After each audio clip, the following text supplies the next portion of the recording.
Bueno, buenas noches a todos, o buenas tardes, amigos de América. Realmente contento de poder aportar un nuevo granito de arena en esta enorme cruzada filatélica continental que venimos llevando adelante desde el año pasado, gracias a la iniciativa de Henry y de Alfonso y de todos los amigos que nos acompañan noche a noche. Bueno, hoy voy a presentar una segunda parte de la Municipalidad de Buenos Aires. Por una cuestión de espacio y de tiempo me voy a detener a mitad del siglo pasado, aunque la historia continúa, pero vamos a centrarnos en esta época. Y bueno, primero quería explicar un poquito las imágenes de la portada. Aquí tenemos el escudo de armas de la Municipalidad de la Ciudad de Buenos Aires, que fue aprobado en el año 1856, y que, un poco, digamos, contestando una pregunta de Fritzen de la vez pasada, las dos naves en realidad representan las dos fundaciones de Buenos Aires. Buenos Aires fue fundada en primer lugar por Pedro de Mendoza en 1536, no tuvo mucha suerte por enfrentamiento con los indios y porque realmente sufrieron muchísimo hambre, se tuvieron que retirar, y luego en 1580 una segunda fundación de Juan de Garay. Además tiene un ancla que representa el puerto de la ciudad, y bueno, sí, el Espíritu Santo, que sería el que protege a la ciudad de Buenos Aires.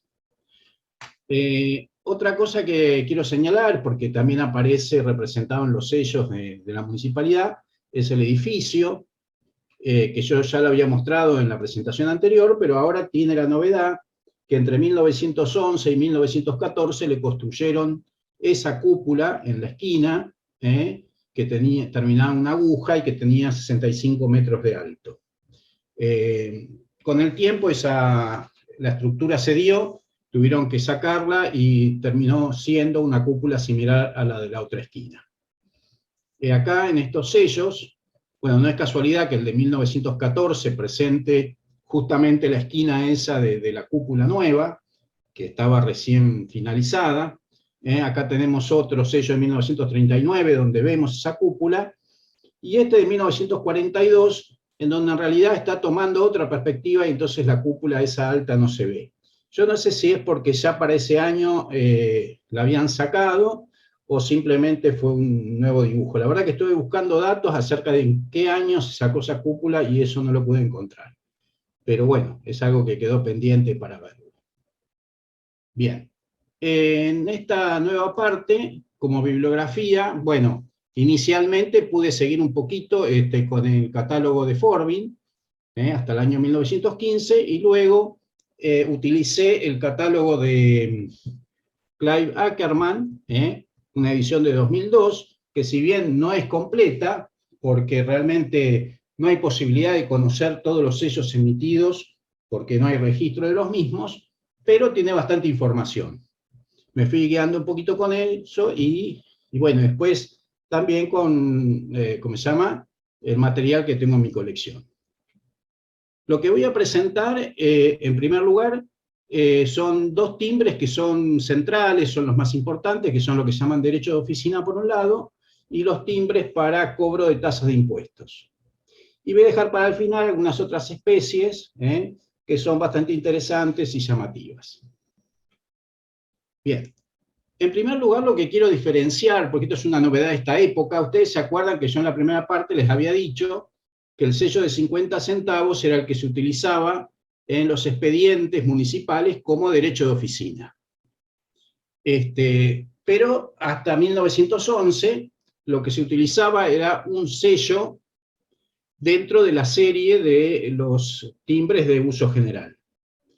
Pero a partir de 1912 se diferenciaron dos tipos de timbres, y acá justamente vemos del año 16 dos timbres de 50 centavos que tienen distinta naturaleza. Unos que fueron hechos para derecho de oficina, que son estos que están a la izquierda, y estos otros que eran para el cobro de impuestos y de tasas. Y ahí hice una pequeña tabla comparativa de ambos, para que vean cómo se diferenciaban. En primer lugar, los sellos de derecho de oficina eran sellos simples, o sea, tenían solamente la parte principal del sello, mientras que los timbres para impuestos o tasas tenían un talón. Esto era porque en general, cuando se pagaba un impuesto, se hacía un recibo que estaba en un talonario, y el talón quedaba justamente en el talonario que tenía el funcionario o el inspector que cobraba esos impuestos. Y en la parte principal quedaba en poder de la persona que estaba pagando el impuesto o la tasa. Otras diferencias importantes es que en general los sellos, inicialmente los sellos de derecho de oficina eran uno solo por año, pero luego se hicieron series cortas que llegaron a tener 5 sellos como máximo, y además eran valores bajos, o sea, el valor más alto de la época era 10 pesos. En cambio, los timbres, ¿cómo se llama?, de impuestos, formaban parte de series muy largas. Para que tengan una idea, yo, por ejemplo, en 1912 conté 166 valores diferentes. La verdad que eran series enormes, podríamos decir series ómnibus, y yo creo que esto lo podían hacer porque, si ustedes ven la técnica en 2 colores, bastaba con cambiarle el valor facial y se usaba la misma base para imprimir los sellos. Entonces eso les daba la posibilidad de hacer una cantidad enorme de sellos. Y lo más llamativo, y lo vamos a discutir en su momento cuando tome la parte de los sellos de impuestos, es los valores que realmente alcanzaron valores realmente exorbitantes. Yo diría casi absurdos, pero bueno, lo vamos a analizar más adelante ese tema. Empecemos con los timbres de derecho de oficina. Acá vemos los 3 primeros. En 1912, 13 y 14 se emitió un solo sello de derecho de oficina, que era el de 50 centavos. Ustedes se acuerdan que yo les había dicho que en los expedientes municipales se pagaba 50 centavos por cada foja de un expediente presentado en la municipalidad. Generalmente, cuando un expediente tenía muchas fojas, se utilizaba la última como, digamos, reposición para poner todos los sellos juntos. Entonces, es muy común ver múltiples, como en este caso que vemos 4, o acá que vimos 11. Y acá en este diagrama, yo lo que muestro es el tamaño del pliego, cómo era, y esta es una parte del pliego que está ahí representada en celeste. También otra cosa que vemos acá es que, ¿cómo se llama?, los imprimía la casa de Guillermo Kraft, la litografía de Guillermo Kraft. La mayoría de los sellos de todo el periodo que yo estoy trabajando, hasta cierta época, después lo vamos a mostrar bien, fueron impresos por Kraft, o también en algunos casos, pero yo creo que mucho menos, por Peuser. Que Peuser era también otra imprenta, y después fue también una editorial, y era la que hacía los manuales para las escuelas públicas, primarias, secundarias. Cuando yo era chico, el manual era Peuser. Bueno. Ya en 1915 decidieron dejar de usar tanta multiplicidad de sellos, entonces sacaron un segundo valor de derecho de oficina, que era el de 5 pesos. Entonces, en estos 3 casos vemos que en vez de poner 11 sellos, pusieron uno de 5 y uno de 50 centavos, para un expediente que seguramente tenía 11 fojas en total. Y luego, más adelante, a pesar de todo, a veces se usaban múltiples, como en este caso yo tuve la suerte de encontrar 2 múltiples, que me permitió rearmar cómo era, digamos, un pliego en forma total. Si bien las 2 mitades no pertenecen al mismo pliego, pero nos da una idea de cómo era el pliego completo. Bien. Y luego les decía que a partir de 1920 ya se dividieron mucho más, se hicieron ya 4 o 5 sellos por año, porque ya la municipalidad definió algunos valores especiales para determinados trámites. Por ejemplo, acá vemos uno de 6 pesos, que justamente está puesto en un ¿cómo se llama?, papel que tiene lugar para una estampilla 6 pesos, y eso, por ejemplo, en 1920, era para solicitar la inscripción de un comercio. En cambio, los 8 pesos, que era otra tasa que se utilizaba para inscribir a las industrias o a los negocios muy grandes que tuvieran instalaciones, digamos, eléctricas o mecánicas o algo en particular, pagaban 8 pesos. Lo notable es que no se hizo el sello de 8 pesos. Entonces, cuando se escribía una industria, se utilizaban timbrados múltiples. Después, en el 23, aumentado un poco los valores, y ya, por ejemplo, la inscripción de comercio pasó a costar 10 pesos, para eso se hizo este sello de 10 pesos, y 14 pesos costaba la inscripción de industrias. Entonces acá vemos sellados de industrias que pagaban 14 pesos. Bien. Acá vemos otro caso, por ejemplo, este es un caso que paga 20 pesos, y eso yo lo he visto varias veces cuando se trata de expedientes judiciales que le piden a la municipalidad que informe acerca, en este caso, de la propiedad de una bóveda en el cementerio.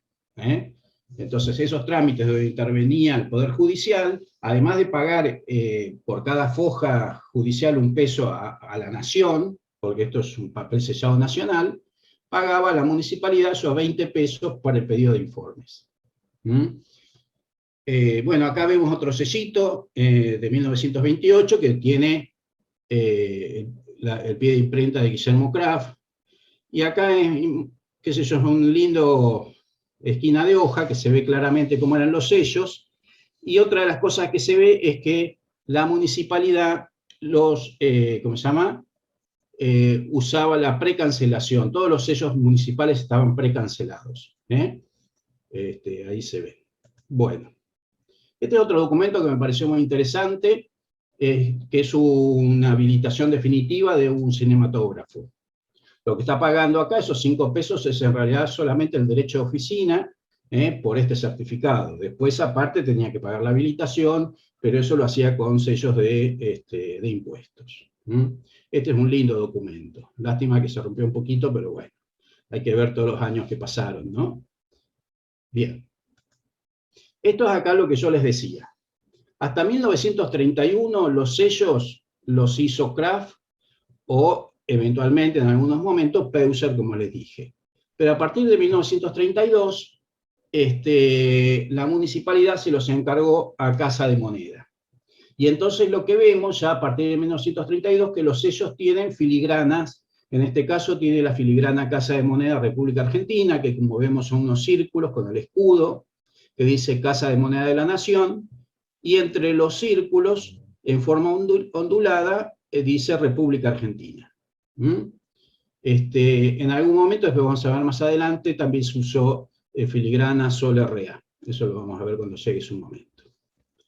Bueno, acá lo que quise hacer es un pequeño paneo para que vean la multiplicidad de sellos. O sea, cada año se hacía un diseño totalmente distinto al anterior.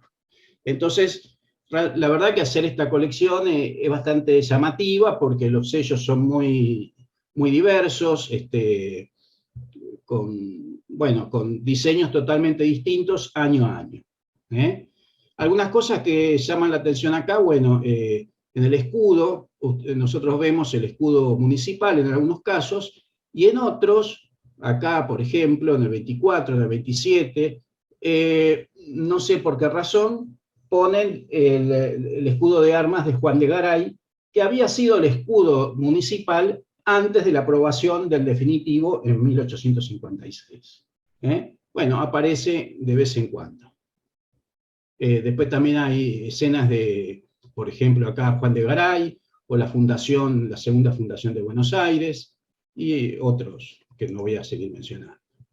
Bueno, acá vemos algunos más, fíjense cómo siguen variando cada año, y lo que sí quería mencionar para concluir, que en el 48-49, en el 49-50 se hicieron sellos de validez bianual.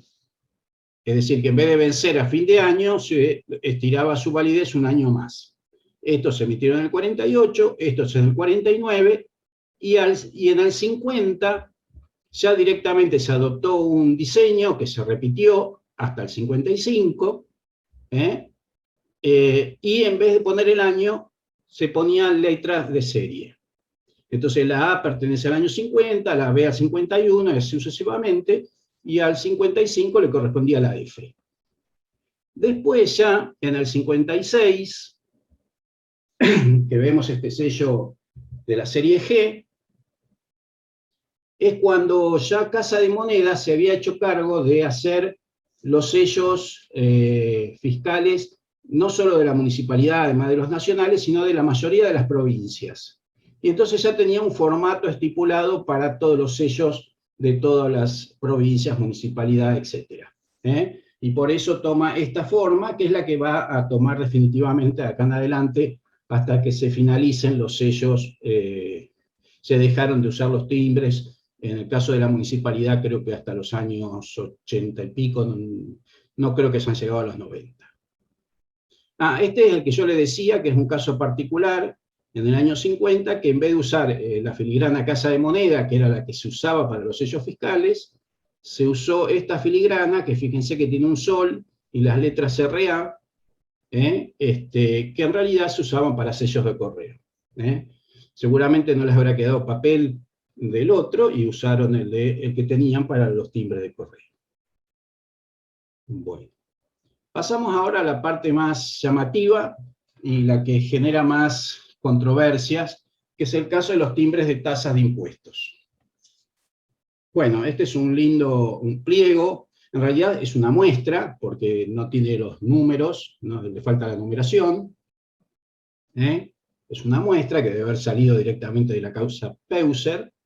Lo hizo Peuser. Y otra de las cosas que tiene lindo es acá, si ustedes ven, se ve en filigrana un círculo, que en realidad es la marca de papel, que era la marca Contador, dice. Y después dice Extractron, que es el tipo de papel, y esa es la filigrana. Hay algunos sellos que tienen esa filigrana. Ustedes fíjense los valores, 50.000 y 100.000 pesos. Bueno, 100.000 pesos era una exorbitancia en esa época. Yo les digo que a nivel nacional, los timbres llegaban, en la serie llegaban hasta 1.000, 5.000 pesos como mucho en algunos años. Entonces, a mí me llama mucho la atención que la Nación haya sacado timbres de 5.000 pesos como mucho y la municipalidad haya sacado de 100.000. Es algo que realmente llama mucho la atención.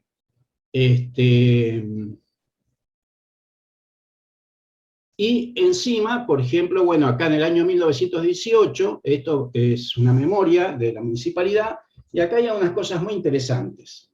En primer lugar, algo que yo ya había comentado alguna vez, que la municipalidad acá habla de un nuevo recurso. Ese nuevo recurso consistía en que, a partir de 1918, las colecciones de sellos que habían quedado desmonetizados ya no se iban a regalar a los coleccionistas, sino que se iban a vender. Es decir, que todas estas emisiones que llegaban a valores tan altos, en muchos casos no se utilizaban, y a fin de año había algunos coleccionistas que iban y hasta el año 17 se las regalaban. A partir del año 18 le habrán puesto un precio, no lo sé. Yo estuve tratando de buscar en las memorias a ver si aparecía algo, y la verdad que no lo encontré. Me hubiera gustado saber a cuántos se vendían o cuántas se vendieron. La verdad que no lo sé. Pero acá aparece algo mucho más interesante, y que dice que en 1918 sacaron un nuevo sello de 500.000 pesos.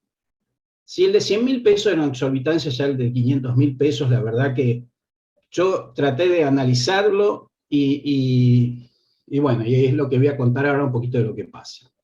Y lo que informa es que ese año habían salido 22 sellos. Es decir, que 11 millones de pesos, supuestamente, teóricamente, ahora después vamos a ver que no es así, pero 11 millones de pesos habrían entrado a la municipalidad de parte de 22, digamos, aportantes, cosa que es imposible. Y yo, para analizar esto, lo que busqué es cuáles serán los recursos de la municipalidad, cuáles eran los ingresos. Por ejemplo, en el año 17 a la municipalidad le entraron, cobró 40 millones de pesos. Y en el 18, 38. Bien. Busqué los rubros que tenían más de 500.000 pesos. Después los que tenían menos, porque son muchísimos rubros, para no hacer una tabla enorme, los que tenían menos de 500.000 pesos los puse todos juntos ahí, y ustedes van a ver que hay dos que yo señalé en particular, que son aquellos que yo considero que puede haber habido algún contribuyente que pagó 500.000 o más. Todo lo demás no, porque, por ejemplo, el rubro más abultado es el de ABL, que es alumbrado, barrido y limpieza, y ahí es algo que pagan todos los vecinos y ningún vecino va a pagar 500.000 pesos. Eso seguro. Derecho de abasto tampoco, porque eso lo van pagando a medida que va ingresando mercadería de abasto. Acá hay algo muy interesante y contesta un poquito también lo que habíamos hablado en la vez anterior. Fíjense que en el año 17 por abasto entraron 5.300.000 y en 1918 bajó a 1.500.000. ¿Por qué fue esto? Bueno, porque en el año 18 salió una ley nacional que prohibió el cobro de derechos de abasto, porque pretendían de esa manera abaratar el costo de los alimentos. La municipalidad se quejaba de eso, en su informe dice que eso no sirvió para abaratar los alimentos, más bien que va siempre a hablar en su favor, y que con eso había perdido recursos. De hecho, fíjense que en el 18 entraron menos recursos que en el año 17. Bueno, si seguimos viendo todos los demás, por ejemplo, patente de rodador es lo mismo, cada uno paga la patente de su coche y nadie va a llegar a 500.000. Bueno, en definitiva, los que yo creo que podrían haber pagado con algún sello de 500.000 pesos, porque tuvieron que pagar más de esa cantidad, son la ocupación de la vía pública, que según lo que dice en el informe era lo que le cobraban a las empresas de gas y de luz por utilizar la vía pública para el tendido de sus redes. En ese momento las redes estaban creciendo, por ejemplo, se estaba reemplazando todo lo que era, se estaba extendiendo, perdón, el alumbrado, el tendido de electricidad, bueno, y también las telefónicas, etc.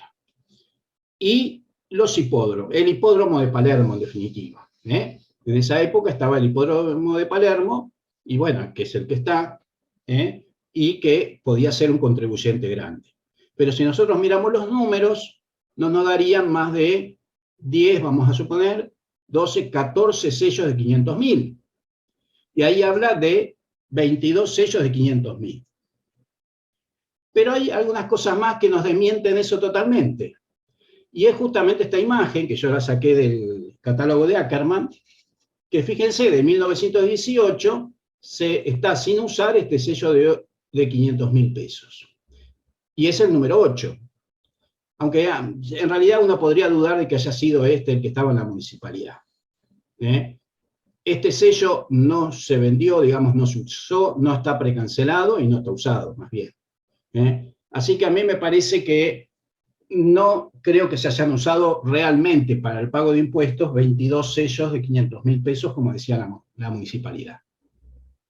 Lo que yo creo es que había una gran especulación, que, no sé, que tenían la fantasía de hacer sellos realmente muy altos, y que algunos habrán usado. Es posible que hipódromos o las compañías grandes hayan pagado algún recibo con sello de 500.000 pesos, pero se debe haber usado muy, muy poco. Y de hecho, se conocen solamente de 1918, 1919 y 1920.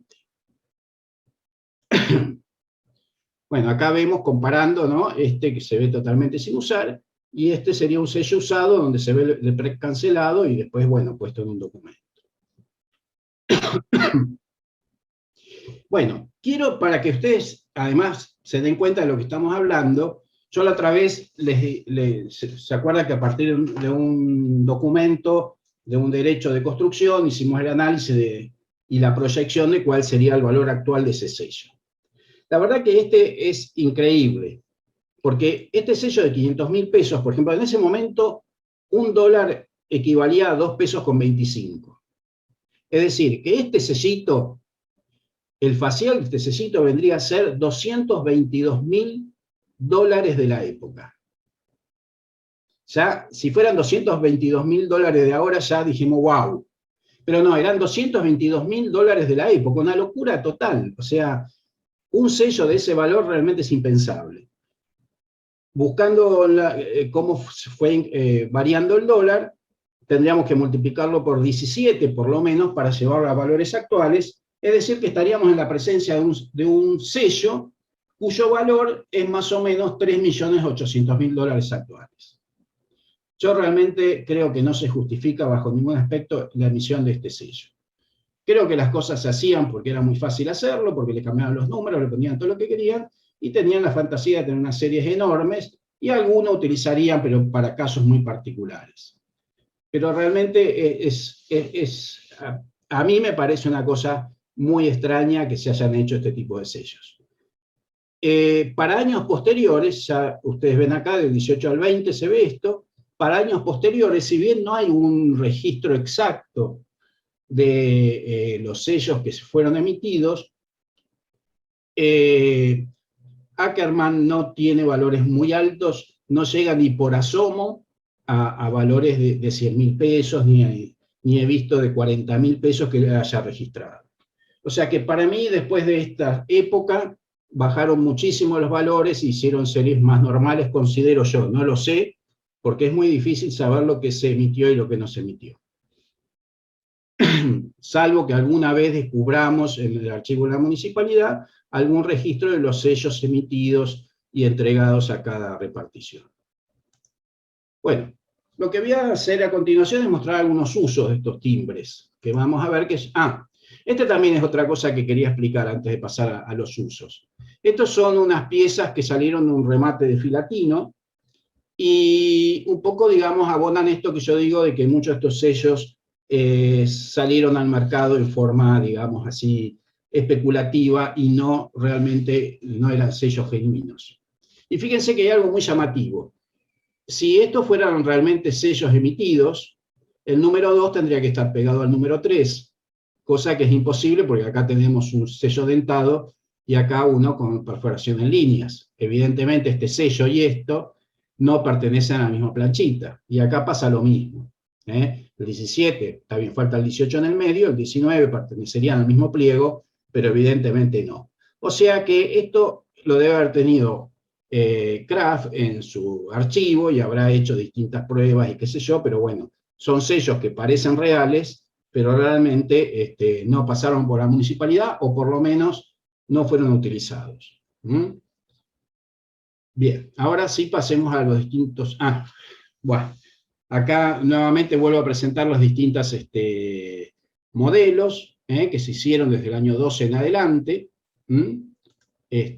Acá me falta uno, desgraciadamente, no pude encontrar ese, seguimos, y termina de la misma manera que terminaban los de derecho de oficina. El 48-49 fueron bianuales, 49-50 también, del 50 al 55 se hizo un solo modelo, también con letras de la A a la F, y ya a partir de la G se hizo este otro, que ya lo hacía Casa de Moneda también, y que era, digamos, más parecido al modelo que utilizaba para todos los sellos fiscales de las provincias y los propios, etc.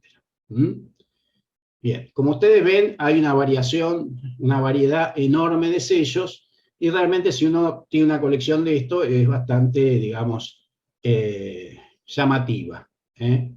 Bien, ahora sí pasamos a los usos. El más común es el ABL, que todos los porteños saben que tienen que pagar anualmente, alumbrado, barrido y limpieza a la municipalidad. Acá, por ejemplo, tenemos un pago de un cuatrimestre. En cambio, en este otro caso, con algunos sellos más altos, este está más lindo, son 51,30, son pagos anuales. En este caso, por ejemplo, vemos cómo le cobran 18 cada trimestre, cada cuatrimestre, multiplicado por 3, y le hacen un descuento del 5% por pagar el año completo. Bueno, acá hay algo similar. Acá vemos otros. Acá lo que quise ilustrar, algo que en un momento, y por eso llegaron a ser una cantidad enorme de sellos, que algunos años se hicieron valores muy, muy específicos. Es decir, ellos tenían una escala de lo que había que cobrar de ABL, y entonces había algunas propiedades que pagaban 33,15, y sale un sello tan raro como con un facial de 33,15, que sabemos que es un facial que en general no estamos acostumbrados a ver. o 126, por ejemplo, y entonces había faciales muy, muy particulares para usos muy específicos. Esto lo vemos en algunos años. Bien. Acá vemos otro. Acá lo que estoy ilustrando del año 32, en 1932, perdón, se dejó de utilizar timbres para el cobro de alumbrado, barrido y limpieza. Directamente se hacía un recibo y se escribía el valor ahí. Pero lo llamativo es que cuando se trataba de tasas vencidas, eso de recursos de ejercicios vencidos, ahí sí se utilizaban timbres. Entonces acá vemos el año 32, se está pagando el año 32 en el año que corresponde, le hacen un recibo. Acá está pagando el año 32, lo está pagando en el 33, fíjense que es un sello del 33, ahí lo vemos en la precancelación, y acá también, entonces lo paga con timbres. Bueno, esas cosas que tenía la municipalidad, y vaya a saber por qué, cómo era el uso y por qué le convenía hacerlo así. Vamos a otro rubro, el rubro de cementerios. En la ciudad de Buenos Aires hay dos cementerios, el cementerio de la Chacarita, que en ese momento se llamaba Cementerio del Oeste, y el cementerio del Norte en La Recoleta. Entonces acá, por ejemplo, lo que vemos es un arrendamiento de un terreno por 99 años, y la verdad que es un documento muy lindo porque un sello de 1.200 pesos realmente es un sello bastante raro de conseguir, un lindo valor para tenerlo en la colección. Acá tenemos algunos más. En esta época, fíjense cómo los perforaban de una manera realmente terrible, pero bueno, era el uso que había, y en este caso está pagando también en cuotas. Por ejemplo, acá está pagando la octava cuota, acá la mensualidad octava, acá la 19. En algunos casos se ve que se podía comprar un terreno en cuotas dentro siempre de los cementerios. Acá estamos hablando del cementerio del norte, o sea, el de La Recoleta. Acá también, cementerio del norte, La Recoleta, otros pagos más, con sellos bastante lindos, de distintas épocas. Este es un documento muy lindo con un sello de 800 pesos, 846,53, que lo que está pagando acá es, ¿cómo se llama? Está pasando el arrendamiento a la perpetuidad. Se ve que había pagado anteriormente un arrendamiento por 99 años, pero después, vaya a saber, dijo, vaya a saber que van a ser mis parientes dentro de 99 años, mejor lo toma a perpetuidad porque no va a haber quien, digamos, cuide la bóveda en años posteriores, entonces mejor pago todo.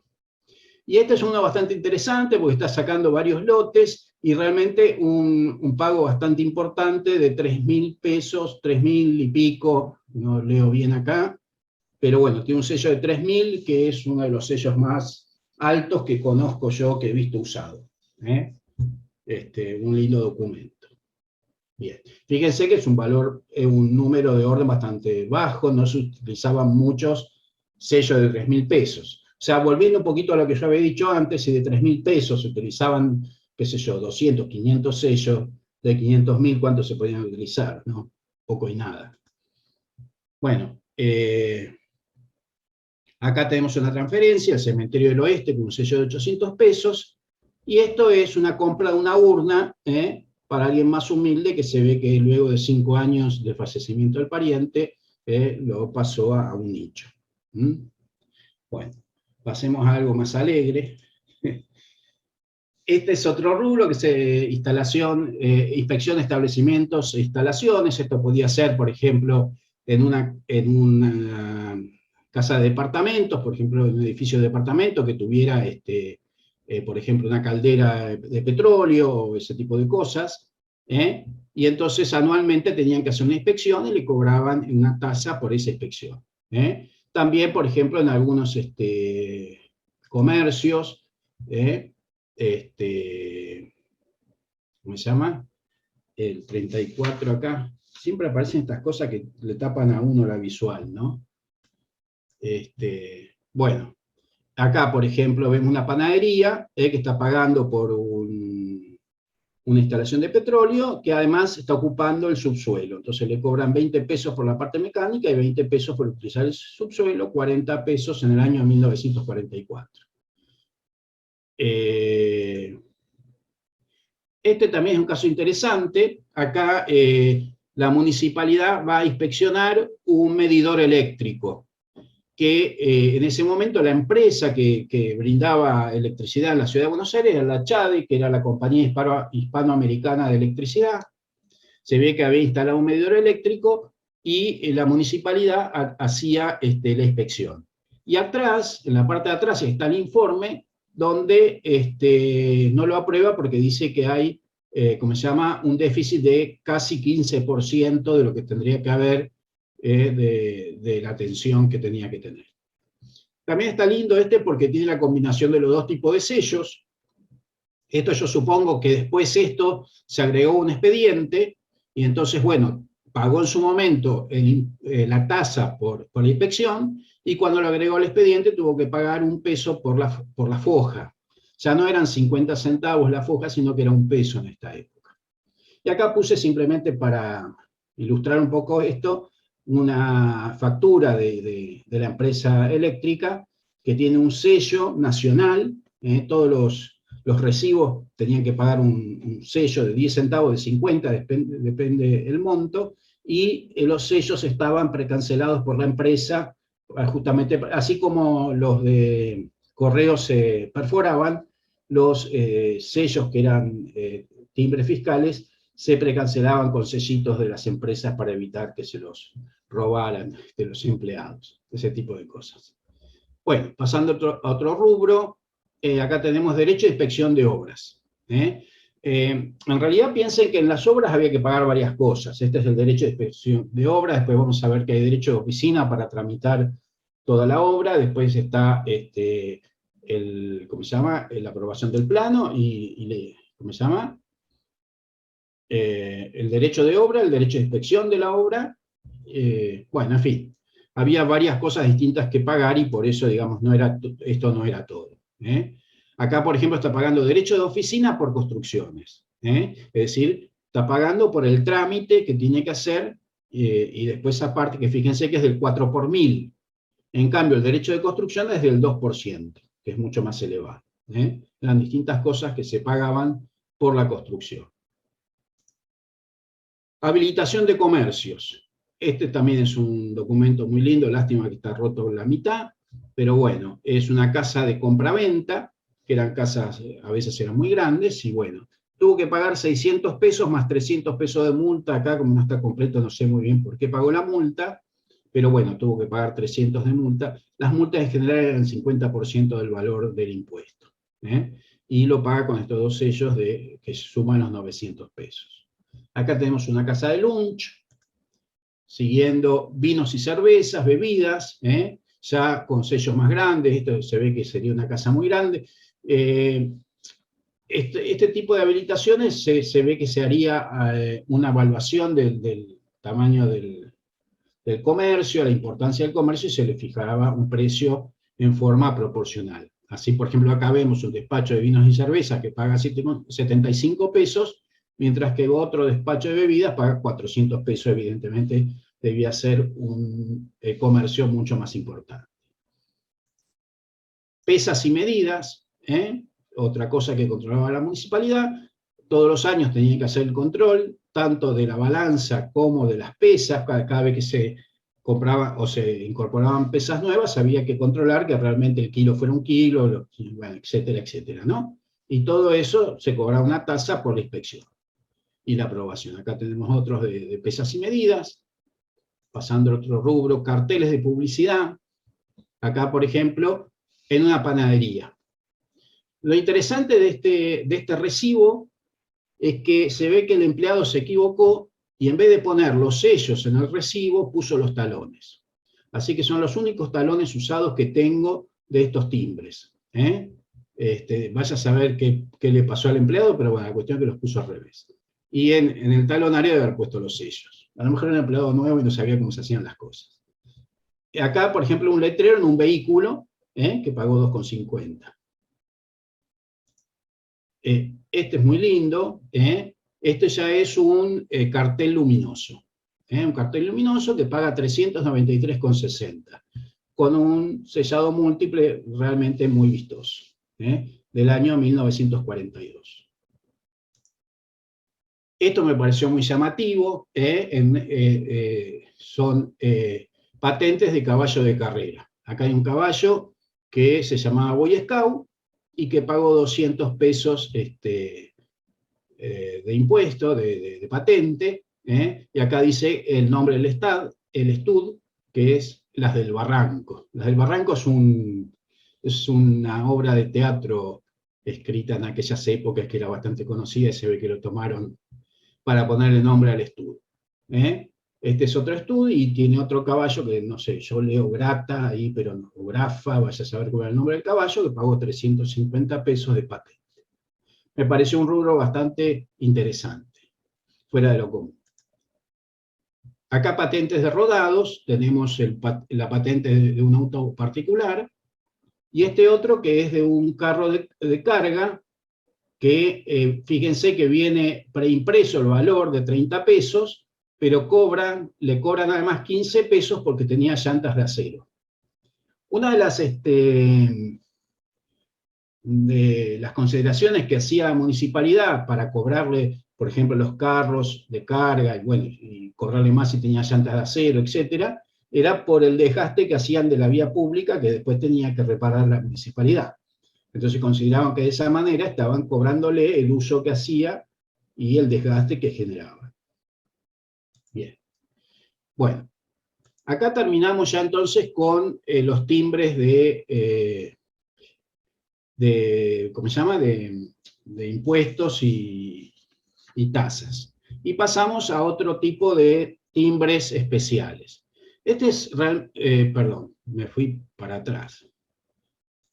Ahí está. Bueno, este realmente es una cosa muy, muy llamativa, muy vistosa. Hay muchos anteriores. Yo la verdad que conseguí 2 series de estas en el remate que dije de Jalil del año pasado, de Filatino, y la verdad que cuando las vi, dije, las tengo que comprar porque realmente son series magníficas, imposibles encontrarlas así enteras como están acá. Yo calculo que estas series las debe armar algún filatelista de la época que se tomó el trabajo mes a mes de conseguir todas las estampillas emitidas en el año 45 para los vendedores ambulantes. Los vendedores ambulantes tenían una libreta y todos los meses tenían que pagar el impuesto para poder, digamos, ¿cómo se llama? Circular y vender, bueno, y ejercer su actividad. Y había 3 categorías. Entonces estaba el que pagaba 5, el que pagaba 10 y el que pagaba 20. Pero además los sellos iban fijando el mes. Entonces tenemos 3 por 12, 36 sellos distintos emitidos para vendedores ambulantes en el año 45. Y la otra serie que también pude comprar es esta otra, que es del año 46, que ya eran 4 categorías. Se agregó la de 15. Entonces 5, 10, 15 y 20 y todos los meses. La verdad que me parece un lujo esta serie. Sería lindo conseguir otras más, pero bueno, estas son las que pude conseguir y no dudé en comprarlas. Incluso fíjense que hay algunas que tienen números muy bajos. La número 1, la número 52, o sea, no se usaban muchísimo estos sellos. Entonces realmente, bueno, acá por ahí tenemos una 321, que se vaya uno a saber. Pero realmente muy interesante este material. Otra especie también que vemos es la del registro civil. Bueno, anteriormente, hasta 1936, cuando uno pedía un certificado fuera de matrimonio, de nacimiento, de defunción en el registro civil, se labraba un papel similar a este, pero el valor venía impreso. Y simplemente se le agregaba el sello de la municipalidad. Pero a partir de 1937 se emitieron sellos para estos trámites. como las tasas eran fijas, o sea, no importa de qué era el certificado, todos valían lo mismo, cada año se emitía un sello diferente. Entonces tenemos año a año todos los sellos de la municipalidad. Yo acá hice hasta el 47, pero siguen. En realidad, la municipalidad emitió sellos para el registro civil hasta avanzados los años 70. Pero bueno, acá puse los primeros como para que vean también esta misma idea de cada año un diseño diferente. Inicialmente estaban totalmente perforados en sus cuatro, o sea, dentados en sus cuatro bordes, pero luego, a partir del año 42, venían dentados en un solo borde, porque a la izquierda tenían un recibo muy grande, que era el que le quedaba a la persona que iba a hacer el trámite y que lo tenía que entregar en el momento que retiraba el certificado del registro civil, ¿no? Porque uno va, pide el certificado, le daban un recibo donde le ponían el sello con el talón, ese talón grande que había, y entonces después cuando iba a retirar a los 10 días o a la semana, no sé lo que tardaría el registro civil para labrarle el acta, tenían que buscar el libro, etcétera, etcétera, labrar el acta, entonces se pegaba el sello en el certificado y el talón quedaba en poder del registro civil y se archivaba. Bueno, y otra especie, la última que voy a mostrar, es el certificado de salud, que yo conseguí estos dos. También, estos son cosas que no se consiguen, digamos, o sea, fíjense que es salteado, y esto seguramente se hacía uno cada año. O sea, para las libretas sanitarias, esto la municipalidad hacía la revisación y cobraba una tasa de $1, acá en este caso de 52, en el año 42, y en el año 49-50 de $1. Seguramente debe haber habido en los otros años otros sellos, pero bueno, estos son los que se conocen. Y me olvidé de este, que también es muy llamativo, que es el de desinfección de vehículos. Esto yo calculo que se utilizaba mucho para los taxis, o sea, los vehículos que tenían uso público, no sé si los colectivos también, la verdad que no sé porque no hay registro de esto. Por ejemplo, acá tenemos uno del año 21, que en realidad es un recibo, con el valor impreso, 10 centavos. Y en el año 41, 44, yo tengo estos dos, y estos son los que salen en el, ¿cómo se llama? En el catálogo de Ackermann. Y ahora sí, con esto terminamos, les agradezco mucho, y si tienen alguna pregunta, acá estoy preparado. Muchas gracias, Miguel. Felicitaciones, Miguel, muy buena, como siempre. Linda charla, Miguel, muy linda. Sí, la verdad que son muy llamativos los sellos de la municipalidad, son, qué sé yo, son muy variados, hay especies muy diferentes, entonces se hace muy atractivo este aspecto, ¿no? Bueno, y gracias. Ahí ya lo veo a Mauricio con la mano en alto. Gracias primero, Miguel. Felicidades por tan bonita presentación. Mi pregunta es una pregunta bien corta. ¿Sabes por qué precancelaban los timbres? O sea, yo supongo que es por algún control, pero no se prestaba eso a que alguien quisiera hacer alguna defraudación si estaba precancelado, como no amarra el documento. Sí, la verdad que yo también me pregunté lo mismo, pero no te sabría decir precisamente. Ahora, lo que sí vos decís esto, igual vos fijate que los documentos, vienen los sellos precancelados, pero luego se amarran al documento con algo. Puede ser con un sello de la municipalidad o con un perforado. Se usaba mucho lo de perforar los sellos, con la letra pagado, pagado sobre todo se utiliza.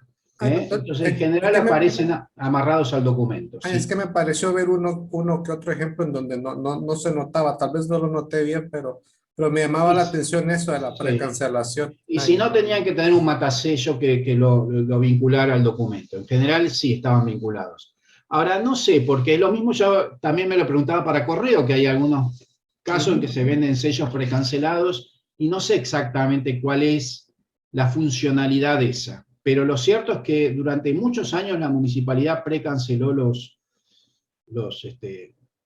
Yo me estoy preguntando si no sería, a ver, y esto es una hipótesis, para controlar que no salieran, como los hacían las empresas privadas, que no salieran por izquierda los sellos, sino que es una manera de decir, pasaron por la municipalidad, porque la precancelación la debía poner la municipalidad.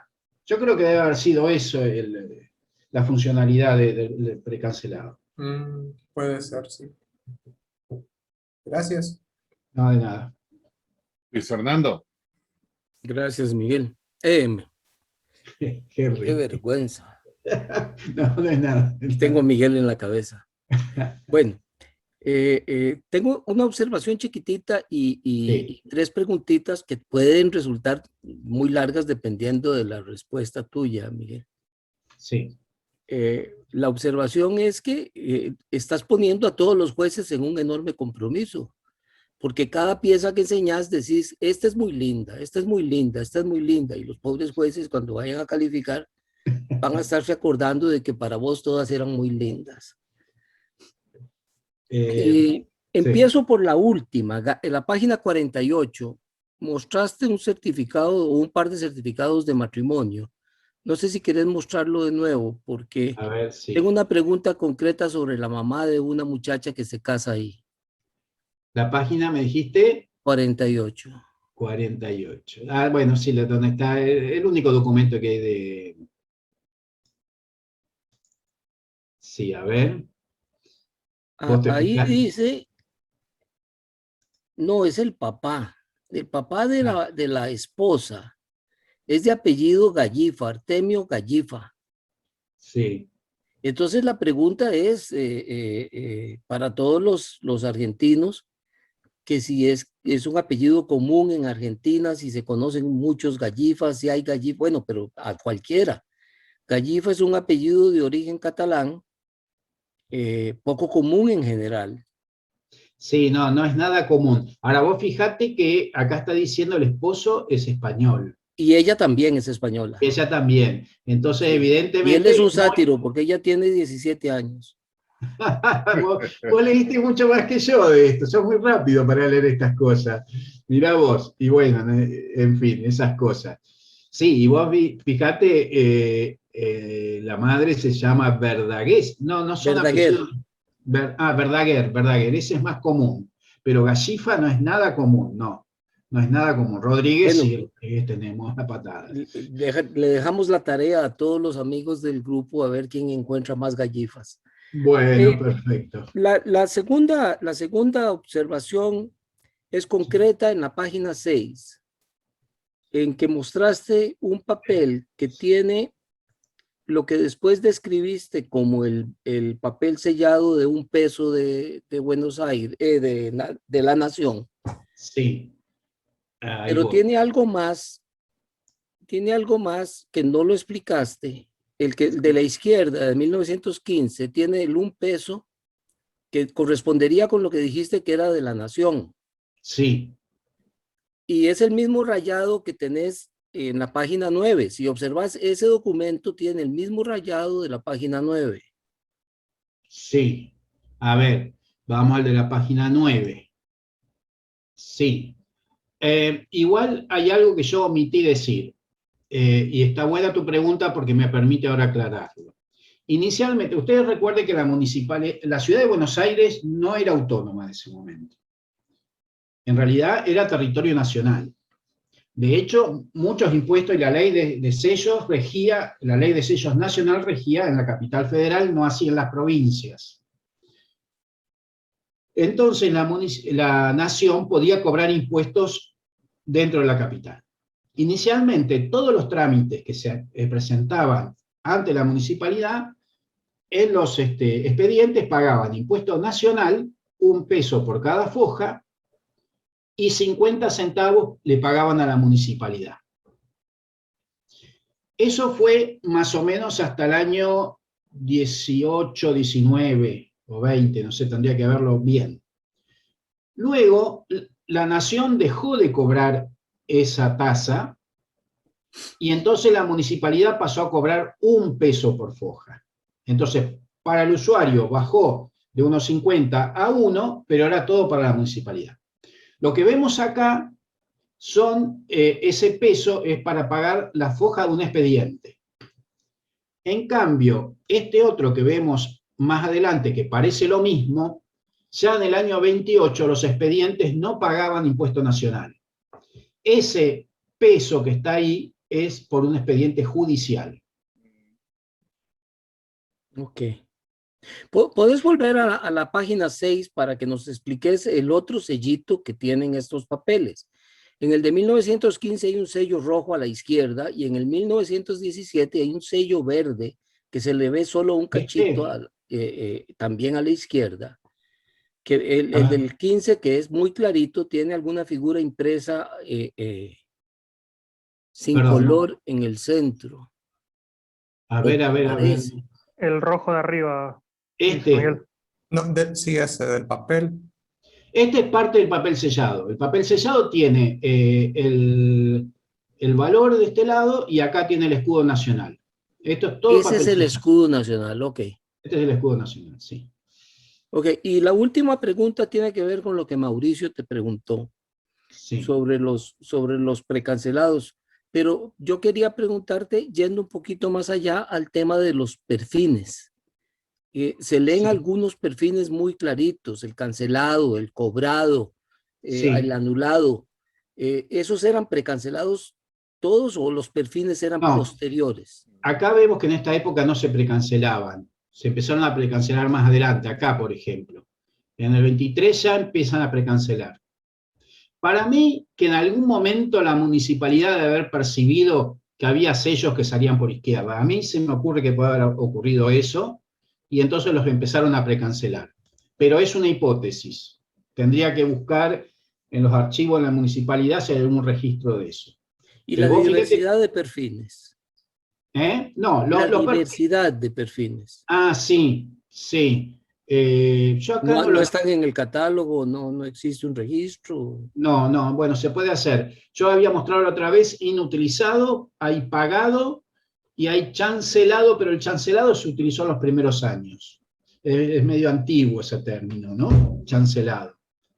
Lo mostré la vez pasada. La verdad que esta vez no lo analicé, porque era tanto material que traté de buscar más o menos lo que tenía, ¿no? Pero se puede, digamos, creo que es algo que se podría tener en cuenta cuando se...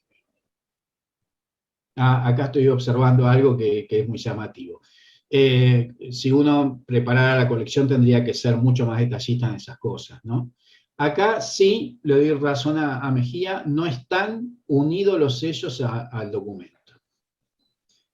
Pero bueno, como esto se mandaba al juzgado, capaz que no había mucho problema con eso, ¿no? Pero sí, acá fíjense que no están, están solamente precancelados. Eso es llamativo, sí. Pero no es lo usual, no es lo usual. Acá está perforado, no se nota mucho, pero está el perforado. Igual en el Miguel, de arriba. Muchas gracias. No, de nada. ¿Cómo decías, Mejía? Igual en el de arriba, ahí se nota la perforación en la estampilla y en el documento que sigue el texto. Claro, sí.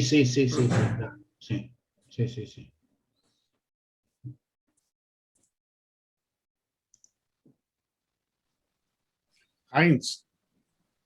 Gracias. Quería comentar acerca del uso del perfil. El timbre mismo tenía el precancelado porque así lo entregaba a la municipalidad en el momento de entregar el documento. Pero el sentido del perfil es justamente amarrarlo al documento. Y si tú te fijas ahí, en ese que tú dijiste que no estaba amarrado, sí está amarrado. Lo que pasa es que no pasa hacia los sellos. Si lo miras bien, están perforados. En ese que decía el 9, por ejemplo. A ver, yo tendría que ver. Lo acabas de mostrar. Tenés razón, ahí está, sí. Exactamente. Sí. Ahí está, sí. Exactamente. Entonces, con ese perfil, lo amarraban al documento. Y en el del 28 a la izquierda se nota claramente que pasa de largo.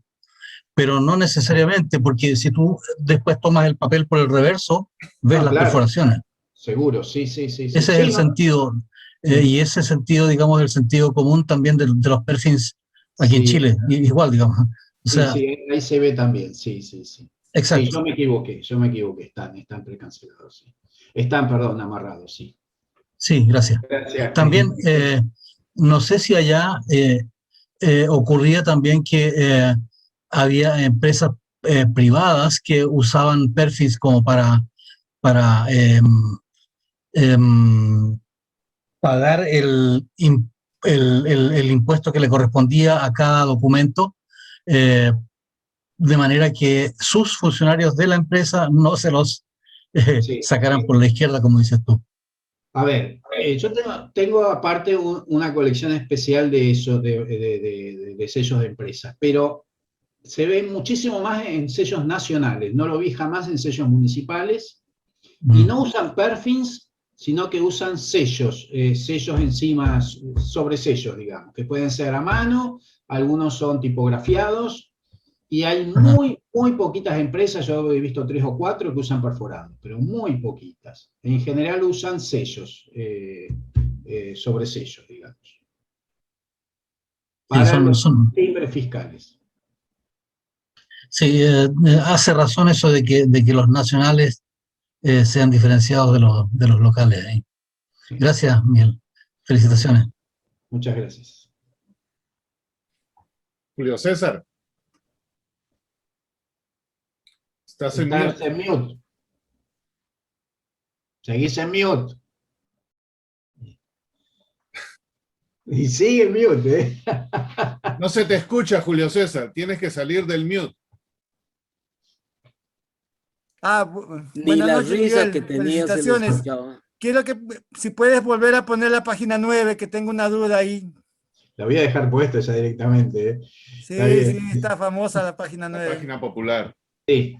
Ya, no, mi pregunta es, ¿por qué la diferencia entre los papeles sellados? El de abajo es de la municipalidad y el otro es del estado, debe ser, y tienen los bienios de 27-28 y el otro tiene 28-29. Sí. Bueno, si este es el mismo esto, ¿y por qué se cobraban así?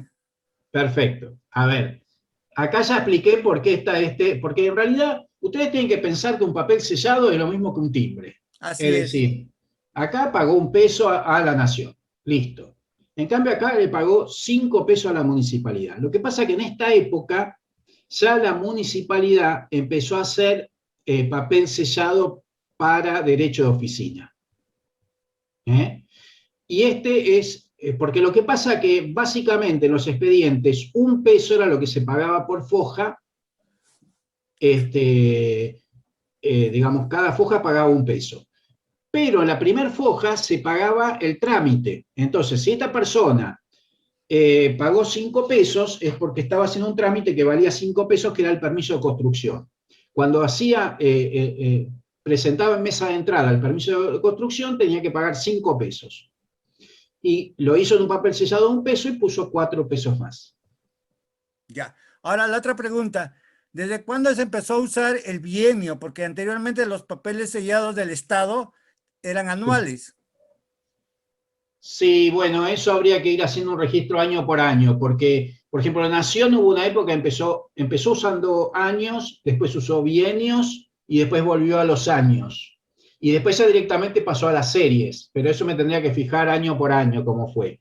La municipalidad cuando hizo el papel sellado ya lo hizo por bienio. El papel sellado ya lo empezó a hacer por bienio. Sí. Tendría que buscar cuándo empezó, pero más o menos por esta época empezó a hacer papel sellado. Si querés lo busco, a ver, espera un segundo. No, está bien. ¿No? Bueno. Y acá en Perú también teníamos nosotros para ambulantes, pero era para derechos de libreta y un pago mensual. O sea, eran 10 soles para derecho de libreta y 9 soles para mensual, el pago mensual. Pero son un solo tipo de timbre. Claro, sí. No había mes por mes. No había mes por mes. Duró como 10 años en la misma tarifa hasta que la cambiaron, la subieron al doble. 20 por la libreta y 18 por el... Yo creo que la municipalidad tenía esa cosa muy así de regocijarse en su sello, entonces hacía sellos para todo, y con colores muy altos y muy variados, y sellos para una cosa. Y unos precios no estándares. También lo de los sellos, lo de los precios no estándares. Después, por ejemplo, no se justifica. ¿Por qué tenía que hacer uno para enero, otro para febrero, otro para marzo? Bueno, qué sé yo, le gustaba hacerlo así. No creo que hubiera mayor control con eso, porque ponerle un sello cada mes ya estaba. Pero bueno, le gustaba poner uno por mes. La cuestión que como serie queda fabulosa. Bueno, eso sí. Es una y también serie lo que estaba hablando, Heinz, de las entidades privadas acá en Perú, también las sobreimprimían. Claro. O con un sello de GB o de gomígrafo, como se llama, les colocaban pero mayormente eran sobreimpresos en tinta negra. Diferentes bancos o farmacias o con la compañía eléctrica, como presentaste tú. Hay bastante tipo. Ese, si ustedes se fijan, está muy bien impreso, por ejemplo. Ese yo creo que es tipografiado.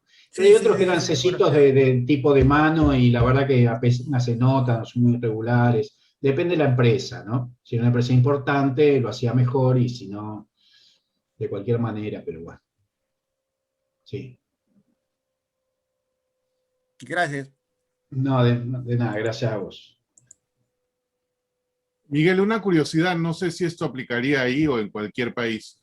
Si la vigencia de estos timbres era anual o bianual, y las empresas compraban estos timbres, si no llegaban a usar todo, ¿tenían la posibilidad de devolverlo o canjearlo por timbres del próximo bienio en la municipalidad? No. Bien, a ver. De la municipalidad yo te diría que las empresas no compraban timbres. Okay. Los timbres se aplicaban directamente en el momento que se hacía el trámite. Okay. Por ejemplo, no he visto sellos nuevos de esto. No se entregaban nuevos, salvo que hayan sido que salieran por izquierda. Pero, por ejemplo, cuando tienen el año es porque la validez es anual. Después se ve que por una cuestión práctica dijeron, bueno, por ahí en una oficina quedaron y no llegan a tiempo, entonces lo hicieron bianual, pero llegaron a hacerlo 2 años. Y la solución que encontraron después fue hacer series. Cuando empiezan a hacer series, es porque las series no caducan. Entonces vos ves documentos, en un mismo documento, que usan 3 series distintas, por ejemplo. Entonces no existía la posibilidad de canje del excedente por un año por el otro, ni nada de eso, porque ya la serie de alguna manera eliminó esa limitación de tiempo de uso. Claro. Yo me imagino que los sellos nacionales de valores más bajos que las empresas podían comprar, porque se usaban, por ejemplo, para los recibos. Cuando te hacían un recibo te tenían que poner un sellito, y entonces la empresa compraba. En esos casos que tenían validez anual, para mí que sí los podían canjear. Pero fue, ya te digo, valores muy bajos y determinadas épocas. Ya en el año 40, ¿en qué año empezaron con serie? En el 38 empezaron, no, en el 41. En el 41, cuando empezaron con series, no caducaban. Ok. Henry, en el caso de Perú, los sellos eran no había, por ejemplo, específicos para la municipalidad, salvo algunas excepciones, como por ejemplo sanidad o licencia de caninos o algo así. Sí. Pero todos los demás eran timbres nacionales, porque todos iban a una sola caja, que era la caja de consignaciones. No había cobro individual de municipalidad o esto, sino todos los impuestos se cobraban y todos iban al mismo lugar. Con diferentes cuentas, ¿no? Claro. Entonces, y en el caso de que si eran las empresas privadas, usaban del bienio en curso. O sea, no había canje de estos. ¿sí? Ellos compraban y usaban lo del bienio, según su necesidad, supongo yo. Claro. Okay. Yo creo que eso tiene que ver, no sé cómo será la organización política de ustedes. Nosotros tenemos un Estado federal. Entonces, cada provincia cobra sus impuestos. Ahora no, acá es nacional todo. Pero entonces... Acá es todo nacional, no es federal. Por eso, acá cada provincia tiene sus timbres. Por eso podés armar una historia de cada provincia. Es interminable. Y también hay municipales, perdón. Hay municipios que tienen sello y tienen muchos, O sea que de cada provincia tenés por ahí 100, 200 municipios que emitieron en algún momento sellos también. O sea, es infernal. Es infernal. En el caso de Perú no es así porque todo lo hacía a través de un solo ente. No había en divisorios como esto, sino todo era a través de un solo ente, que era una caja que manejaba todo a nivel nacional. Claro, sí. Curiosidad, entonces, después de Buenos Aires, ¿cuál ha sido la otra ciudad, municipio prolífico con estos? No, a ver, por ejemplo, primero yo te diría, ¿quiénes emitieron muchísimos sellos? Bueno, empezamos. Nación, Municipalidad de Buenos Aires, Provincia de Buenos Aires, Provincia de Santa Fe es increíble, Provincia de Santa Fe es interminable, Córdoba, y después las otras provincias emitieron, pero quizás no tanto. Y después hay municipios. Yo, por ejemplo, de un municipio de San Luis tengo, que se llama Rawson, que está cerca de la capital, tengo una colección completa, enorme, que emitía, que en realidad las provincias lo que hacían, en general, hacían un sello tipo, y cada municipio le ponía el valor y el nombre del municipio. Había como un sello base, y se sobrecargaba con el nombre del municipio y por ejemplo, yo de ahí, de esa localidad que se llama Rawson, tengo una colección también, tan grande como la que tengo por ahí de, qué sé yo, no te diría de municipalidad, pero bueno, que es una carpeta grande, digamos. Podría armar 5 marcos de Rawson. ¡Wow! Sí. Igual, qué sé yo, hay tanto para armar que... Es interesante. Y creo que eso equivale, Julio, si me corriges, en el Perú hubo uno que se llamaba el timbre móvil, ¿no? Y eso era del mismo concepto, un timbre base y lo sobrecargaban para cualquier cosa. Así es, el timbre fijo. Ok. Ya. Por ejemplo, otra curiosidad, yo de la provincia de Formosa también conseguí una linda colección, pero la provincia de Formosa se formó en los años 50. Entonces, la primera parte, no hay sellos provinciales, se usaban los nacionales, pero sí tengo de la municipalidad de la ciudad de Formosa, que son sellos bastante raros, porque son, digamos, cuando Formosa era un territorio nacional todavía. Ya, ok. Interesante. Deben ser unas buenas decenas de miles de timbres, ya por la manera que lo estás describiendo. No, es imposible. Completar fiscales de Argentina es imposible.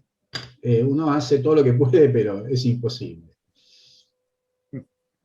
Heinz quiere hablar. Heinz. Sí, gracias. Quería volver a la pregunta de recién con respecto a si se podía devolver o no los timbres. De hecho, digamos, las abogados, notarías y cosas así compraban stocks importantes porque necesitaban tenerlos siempre disponibles. Entonces, no era pensable que si es que no los usabas, te tenías que quedar con ellos y haber perdido ese dinero. Entonces, por otro lado, te encuentras con documentos en enero que tienen timbres sobrecargados con el año anterior. Y la razón es simple. Estaba autorizado, por lo menos aquí en Chile, el uso durante el mes de enero de los timbres del año anterior, y tenías derecho a cambiarlos ahí en tesorería, en correo, donde estuvieran disponibles. Okay. Quería complementar eso nomás.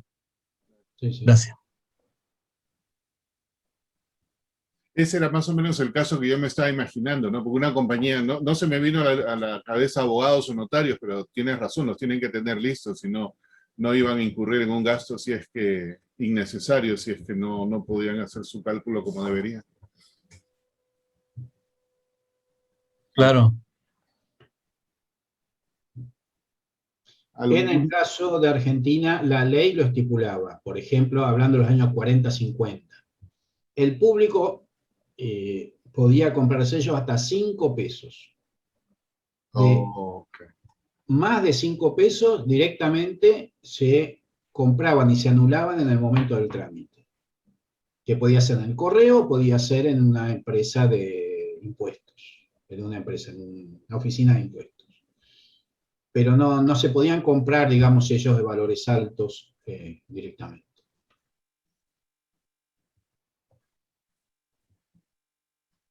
Una historia jocosa hubiera sido que permitan hacer el cambio y alguien se aparece con uno de esos de $500,000 para cambiarlo para el próximo año. Claro, sí.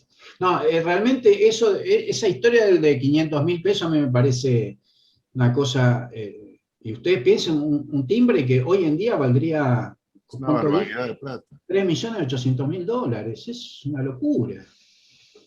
Cuando Nación por ejemplo, yo tengo un documento de un banco alemán que paga en el año de tasa $45.000, un banco. ¿Qué cobraba la municipalidad que valiera $500.000? Está bien, le podía cobrar al hipódromo 2 sellos de $500.000. Claro. Pero para eso hacer un sello, la verdad que hubiera hecho un recibo y listo. Pero bueno, como solo le cambiaban el facial, ahí tenían la numeradora, hacemos una de $500.000. Qué sé yo, no sé. Bueno, son las cosas también que enriquecen la filatelia, ¿no? En este caso, claro, la filatelia fiscal. Sí. ¿Otras preguntas por ahí para Miguel? No veo ninguna mano en alto.